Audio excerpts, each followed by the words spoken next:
Hello, my furniture friends. Welcome back to Salvaged by K. Scott.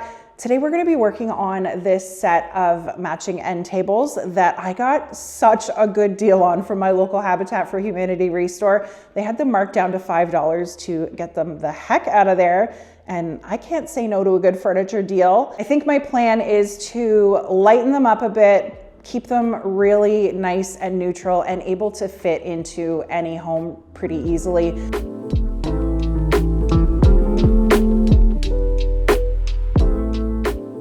If you watched my last video, you'll know that I used the top of one of these as a tester board for some high gloss furniture paint, and that's why it's blue. But although these guys look like nice solid wood tables, the tops, a bunch of the trim, and the shelves are all MDF, which is that kind of cardboard-like wood product with a paper-thin layer of wood-looking veneer over top. That means there's no way to sand back and restain these, and that paint is going to be the best option to refinish them.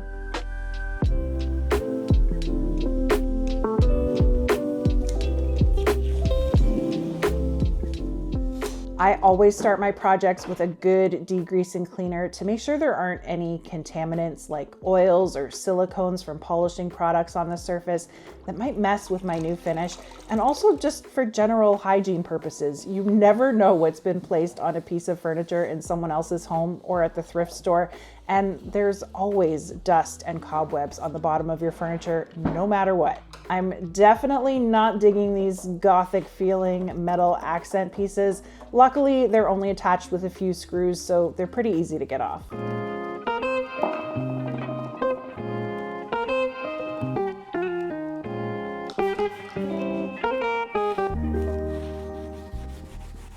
I don't know what that is, but it's awfully sticky.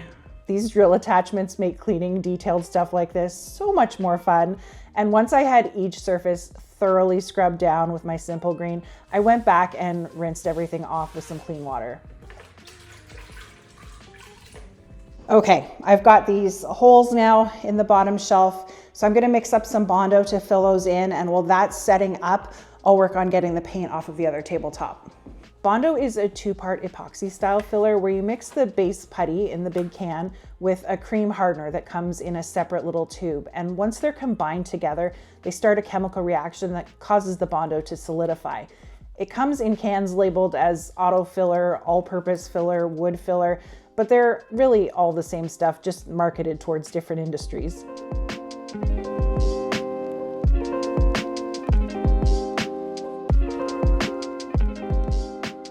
I used my carbide scraper to get most of the blue paint out of the way and then smoothed out the rest with some medium grit sandpaper on my Orbital sander. I could paint right over this, but it was pretty rough with lots of brush marks in it, so I thought that removing it would be best.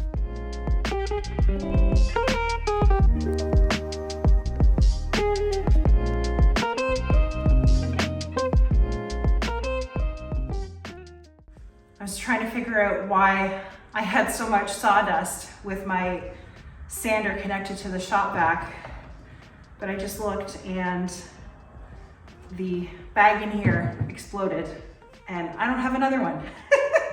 So I guess I don't have any dust reduction for this project. Dang.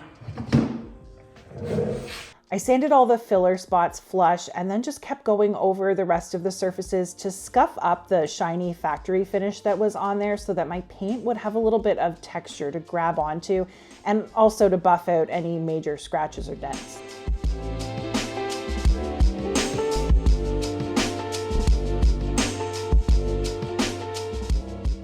I switched to one of these foam abrasive pads to help me go over all the detailed stuff too. These are a game changer when you're sanding furniture, and Surf Prep makes them in a bunch of different sizes to fit on just about any sander.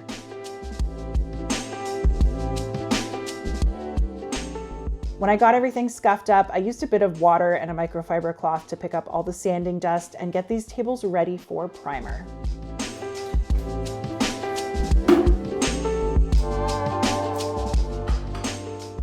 There are a lot of different reasons to use a primer before painting, and this shellac-based primer that I use most often takes care of all of them. It adheres really well to pretty much every surface. It creates a nice consistent surface across differing textures, like the original finish and the filled spots, so that the paint sits evenly. And it blocks in stains from wood tannins or dyes in the previous finish. Those stains can bleed up through your paint immediately, or sometimes not until days after you've painted. So I always like the insurance of knowing that they're blocked in under this stuff. I haven't had a piece bleed this badly in a while, but you can see that yellowy brown pulling right through as soon as the primer hits the surface. It's ugly. All right, I put a second layer of primer over all of that discoloration last night and left it to really do its thing and cure up overnight, and it seems to have stopped all the discoloration from coming through. So now I'm gonna sand it smooth, but I think I'm gonna do that by hand. The reason being, if I use my electric sander, that's gonna remove a lot of material all at once, and I really just wanna smooth this out. I don't want to remove any more of that seal coat than I need to.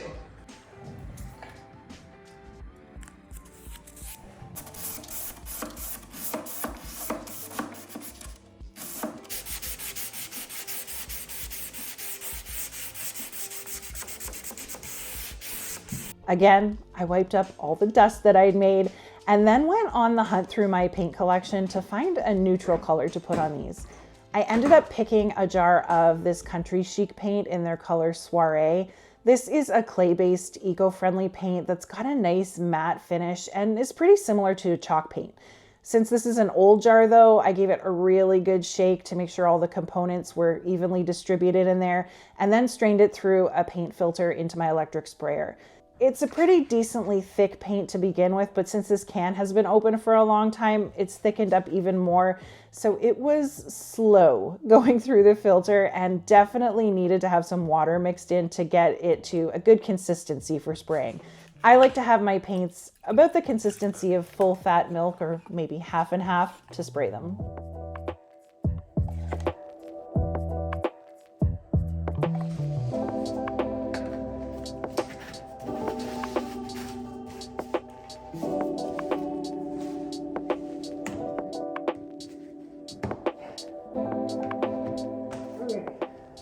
I screwed on the fine detail nozzle, twisted on the motor, and tested out the spray settings on some cardboard to get a flow that I was happy with, and then moved over to spray my first coat with the tables upside down so that I could make sure I was getting into all the hard to reach spots.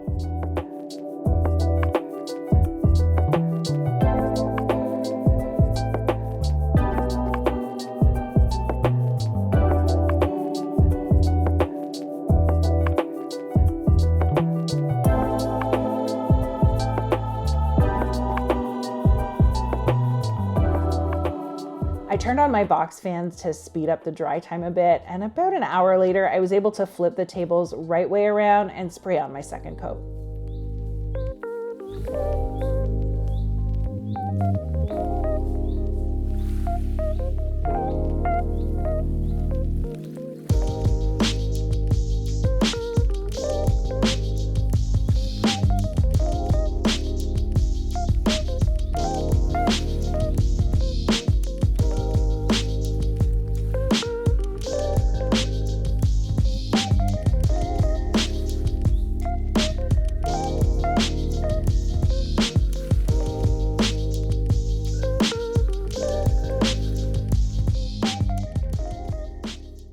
Okay, my second coat of paint is dry and it's looking good.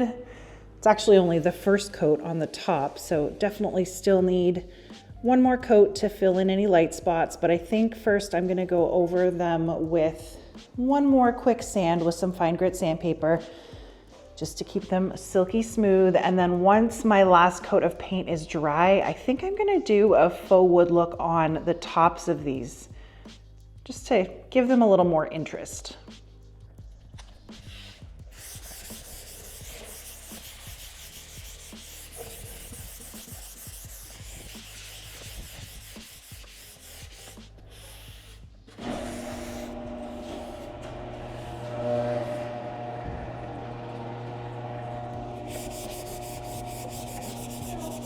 Hey babe, how you doing?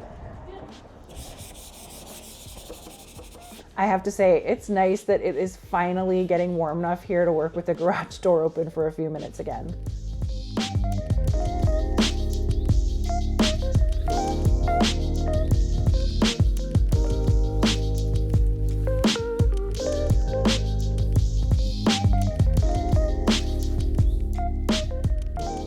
Once I was done spraying on that last coat, I just emptied the rest of the paint back into its container and then washed out the sprayer with some dish soap and warm water in our laundry sink.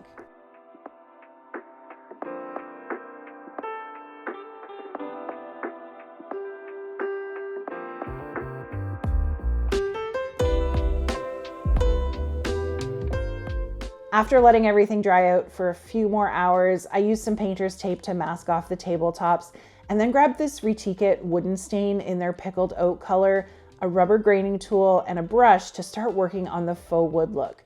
Retique has a few different shades of wooden primers that you can use as a base coat for their faux wood finishes, but since this paint is pretty close to their light wood color anyway, I'm just gonna use it as my base coat. I brushed on a layer of the pickled oak that actually has recycled wood fibers right in it. And once I had all my brush strokes smoothed out and going in the direction that I wanted my new grain to run, I dragged and rocked the graining tool through it to create the pattern. This stuff stays wet long enough that if you don't like your first or even second attempt, you can just brush it right back out and try again. But it really doesn't matter too much because, I mean, real wood is natural and organic and unpredictable, so who cares?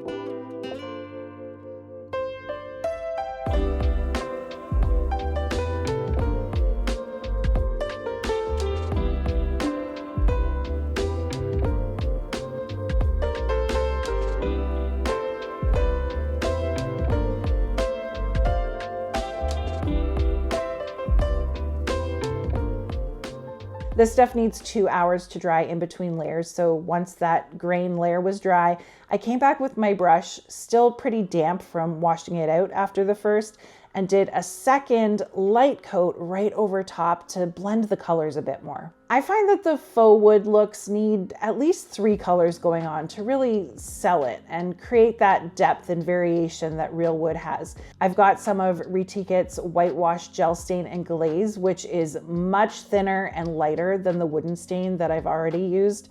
I brushed a coat over the top and just sort of kept brushing it back and forth until it started to tack up and all the little bubbles in it were gone. Here's the difference with and without the whitewash. Much more natural and kind of beachy feeling.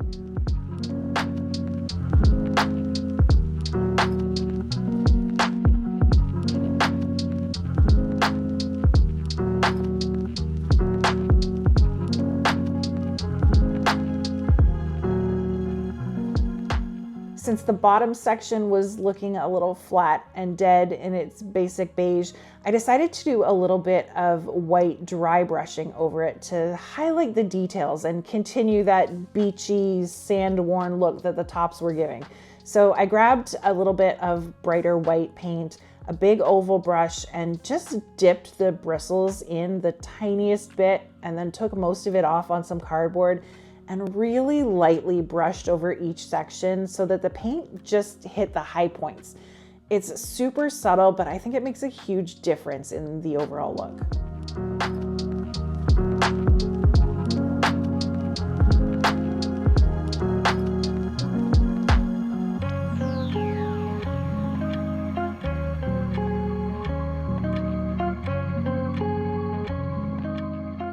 The last step on these is to seal them up with a good protective top coat. I have this jar of Retique's matte exterior top coat with about the right amount to do 2 coats on these tables.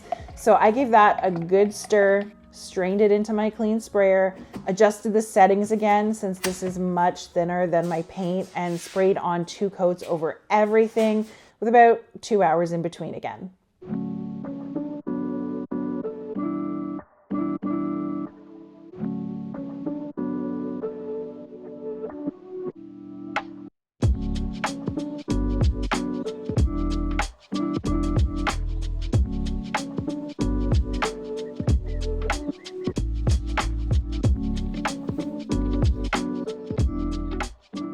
Let's go back and take a look at the dirty, dark, and outdated tables that I thrifted. And here is what I was able to create with them. They're bright, beachy, and visually just so much lighter and fresher than the originals. I worked on these a little at a time over the course of 3 days, but only ended up spending a total of about 4.5 hours working time on them. And I got to use up a few cans of products that have just been sitting around taking up space. So my overall investment was super minimal. And I love the way they've turned out. Thank you so much for watching along as I pulled this look together. I hope you picked up some tips that you can use on one of your own projects one day. I'm going to leave a few more furniture videos here for you to watch next if you want. And I will catch you all next time.